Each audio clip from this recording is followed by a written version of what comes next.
With a vast ecological diversity, the San Diego River provides a home to a number of unique species, ranging from fish and insects to rodents and birds.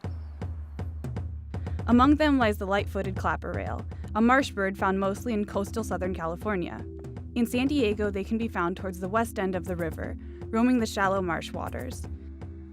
They are one of 20 subspecies of clapper rail and are set apart from others in the clapper rail family by their distinctive cinnamon-colored breast and white throat. As shy birds, light-footed clapper rails are rarely seen, but can be heard calling from the tall grasses they hide in. Their most common call is an unmusical series of ket notes that accelerate and increase in volume and then slow as they decrease in volume.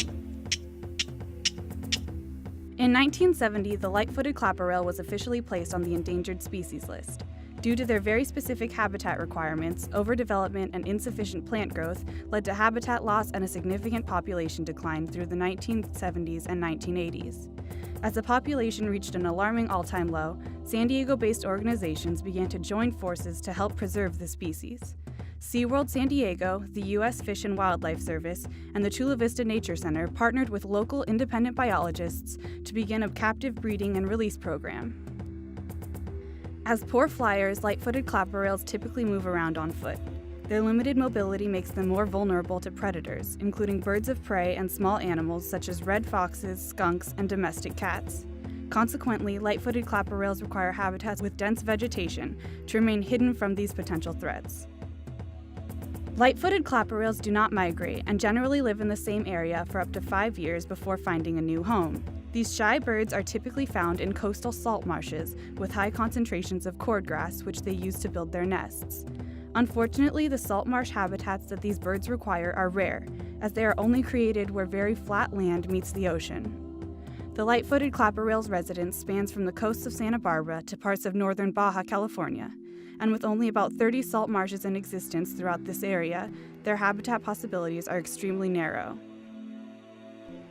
The light-footed clapper rail's diet mostly consists of a variety of aquatic invertebrates, including crabs and mussels. They also feed upon other small organisms such as snails, insects, worms, and occasionally tadpoles and small fish. Their slightly down-curved beak allows them to easily snatch their prey from the shallow water of the salt marshes they inhabit. Light-footed clapper rails usually do their hunting during dusk and dawn. As a crepuscular bird, the early morning and late evening are the hours in which they are most active and most easy to spot. Light-footed clapper rails create their unique floating nests by weaving dried cordgrass to create a platform approximately 8 inches thick and 14 inches wide. The platform is woven into standing live cordgrass, so it remains in one location but can still move with the tides, rising and falling like an elevator. Clapper rails will then create a canopy from surrounding cordgrass to hide their eggs from potential predators and hold them in place. As local organizations continue their efforts to preserve the habitat of the San Diego River, light-footed clapper rails will benefit and flourish.